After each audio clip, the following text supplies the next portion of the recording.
Hi, my name is Bob Graziano. I'm from Chicago Public Library, and I've chosen Heaven's Coast by Mark Doty. I've chosen it because after the last couple of weeks, I think it's very significant. I'm a member of the GLBT Roundtable, and I think we all need a little bit of help getting through this time. So, of course, there's no consolation for the dreadful fact of death. Nothing makes it right. Nothing can remedy that absence, that break in continuity of things. Nothing can fill the space wholly occupied in my life. Nothing takes his place.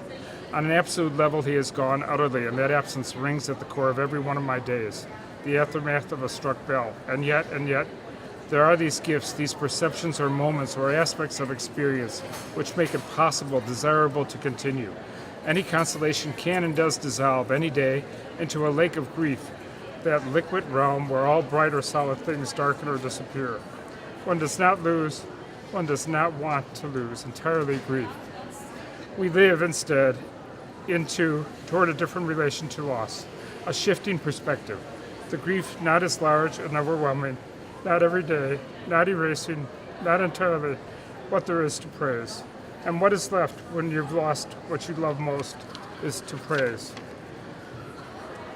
What we can't restore, we can't have Wally back in the flesh, nor return the self I inhabited before his death. The vessel's not cracked but broken all the way through permanently.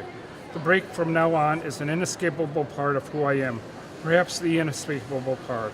Hasn't it become an essential definition of the central fact I love a man who died? But who can live day by day in pieces?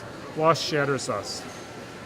Broken, ongoing, we see at once what it was and what it is. Wearing its history, the old cup with its gilt scars becomes imagined, a treasure of sort, whole in its own fragments, more deeply in itself, veined with the evidence of time. Bill died late in spring, weeks after our visit at home. Amazing, after a long hospital siege, he had been allowed some peaceful weeks in his own surroundings, among his own things, as he took care of those things, picking our gifts for people, directing Phil to wrap them. Phil had an alarming story. During the funeral service, its audience, half Bill's gay friends and half his Catholic family, Phil had told the story of the green chinchilla robe and a tale characteristic of Bill of how once Bill had played a dress-up game with some young relatives, nephews or nieces, who were expressing confusion about gender. "Are you a man or a woman?" they asked. "I'm a drag queen," Bill answered. Half the congregation had loved the story, and half had not been amused. Phil found suddenly that the emotional temperament shifted.